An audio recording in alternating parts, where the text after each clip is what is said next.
السلام علیکم دوستو، آج ہم آپ کو بتائیں گے کہ یہ پٹھان کون ہے اور یہ کس کی اولاد ہیں.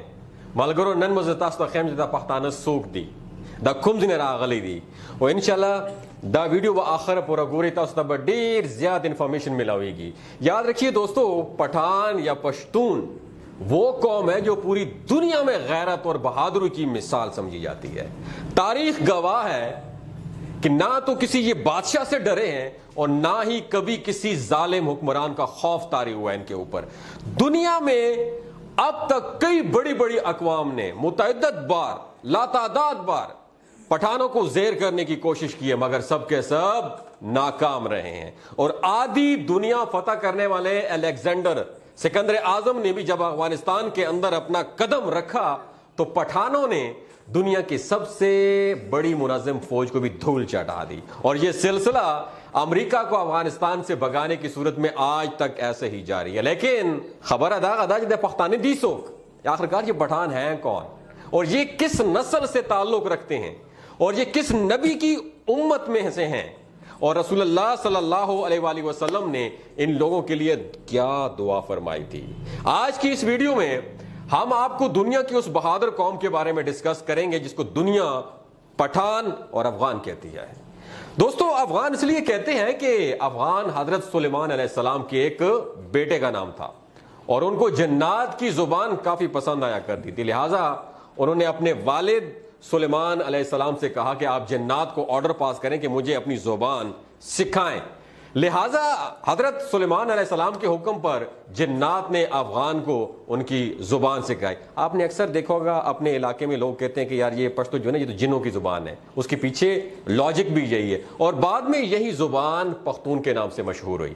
پٹھانوں کی اصلیت اور قومیت کے بارے میں جو روایات ہیں وہ یہ ہیں کہ پٹھان حضرت ابراہیم علیہ السلام کی اولاد میں سے ہیں اور حضرت اسحاق علیہ السلام کی اولاد ہیں. یعنی یہ لوگ اپنی قومیت کے اعتبار سے کون ہیں؟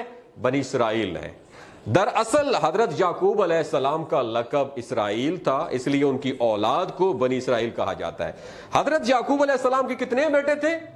12 بیٹے تھے، اور انہی سے بنی اسرائیل کی 12 قومیں آگے چلیں، اور تاریخ دانوں کے مطابق انہی میں سے ایک قوم ان پختونوں یا پٹھانوں پر بھی مشتمل تھی. جب رسول اللہ صلی اللہ علیہ وآلہ وسلم نے دین اسلام کی تبلیغ شروع کی اور لوگ جوک در جوک جب اسلام قبول کرنے لگے تو اس وقت پٹھان قوم کا سردار پتہ ہے کون تھا؟ اس وقت پٹھان قوم کا سردار جس کا نام قیس عبد الرشید تھا، اور اپنے پورے خاندان کے ساتھ آپ صلی اللہ علیہ وآلہ وسلم کی خدمت میں حاضر ہوا اور آپ کے ہاتھ پر بیعت کر کے مسلمان ہو گیا.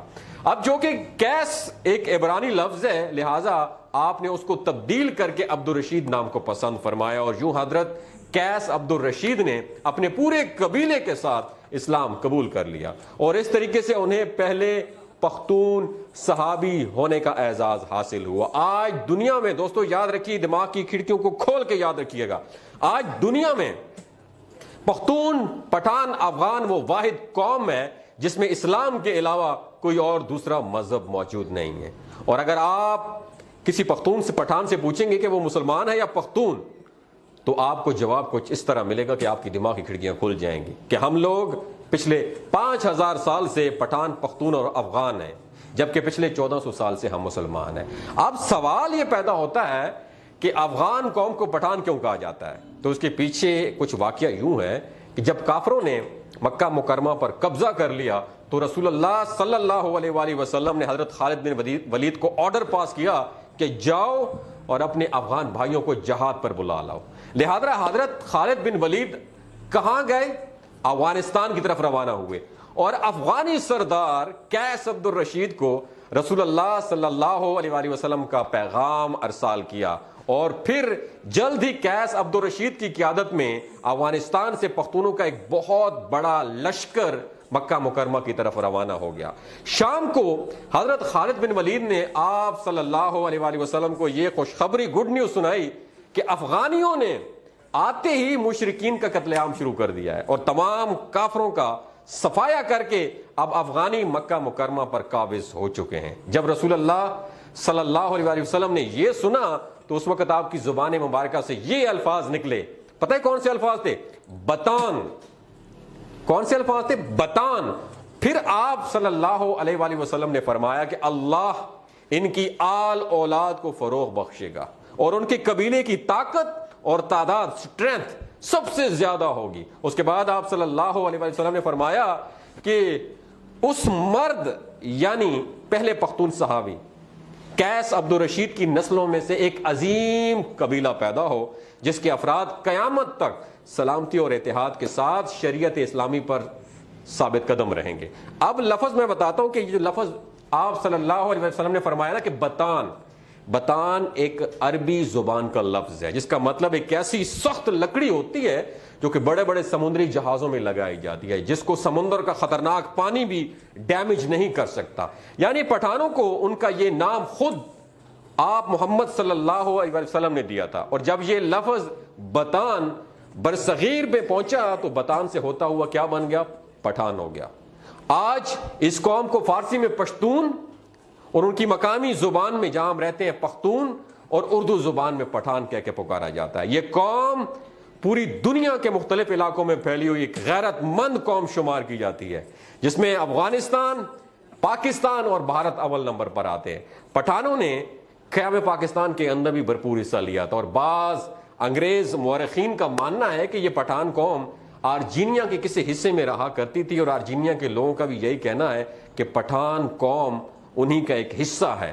سو پٹھانوں کا یہی جہاد اور اللہ تعالیٰ کی راہ میں لڑنے کا جذبہ ہے جو آج تک اس قوم کے اندر ایسے ہی باقی ہے. یہ لوگ اپنے دین کو لے کر کافی سخت ہوتے ہیں اور شریعت اور نام خداوندی کے لیے ہر وقت مر مٹنے کے لیے تیار ہوں گے. آپ نے افغانستان میں دیکھا تو ہوگا جس کا نظارہ ہمیں اکثر دنیا کے مختلف حصوں میں دیکھنے کو ملتا ہی رہتا ہے. اس قوم کا ذکر قرب قیامت میں پیش آنے والے واقعات میں بھی ملتا ہے، اور بعض مورخین کے مطابق حضرت امام مہدی کی مدد کے لیے جو برصغیر سے کالے جھنڈوں کا لشکر نکلے گا ان میں سے کافی بڑی تعداد انہی پٹھانوں پر مشتمل ہوگی. اسی لشکر کے بارے میں آپ صلی اللہ علیہ وآلہ وسلم کا فرمان ہے کہ قرب قیامت اس کالے جھنڈے والے لشکر کا راستہ دنیا میں کوئی بھی نہیں روک پائے گا، یہاں تک کہ یہی کالے جھنڈے بیت المقدس کے اندر نصب کر دیے جائیں گے. جبکہ بعض دوسری احادیث کے مطابق غزوہ ہند کا آغاز بھی خراسان یعنی موجودہ افغانستان سے ہی ہوگا. چنانچہ افغانیوں کی اس قدر غیرت، جرت اور بڑی بڑی سپر پاورز کو بغیر کسی ہتھیاروں کی دھول چٹا دینا، یہ سب یقیناً آپ محمد مصطفیٰ صلی اللہ علیہ وآلہ وسلم کی دعاؤں کا ہی اثر ہے جو کہ آپ نے اس قوم سے خوش ہو کر ان کے حق میں اللہ تعالیٰ کے حضور دعا کی تھی. دوستو زکا پورا تاسو ته ویم چې خپه کیږئ ما انشاءالله به مونږ وخت به بیا راځي که تاسو دا ویډیو ښه ولګي دا پورا دنیا ته ورسوئ چې پتہ ولگی دا پختانہ څوک دی. اپنا اور اپنے ساتھ جڑے رشتوں کا خیال رکھیے گا اور بتائیے گا آخر میں نے کیا کہا ہے. اگر آپ کو پشتو آتی ہے تو کمنٹ سیکشن میں ضرور بتائیے گا. اپنا اور اپنے ساتھ جڑے رشتوں کا خیال رکھیے گا اور پٹھانوں کے لیے دعا کیجیے گا.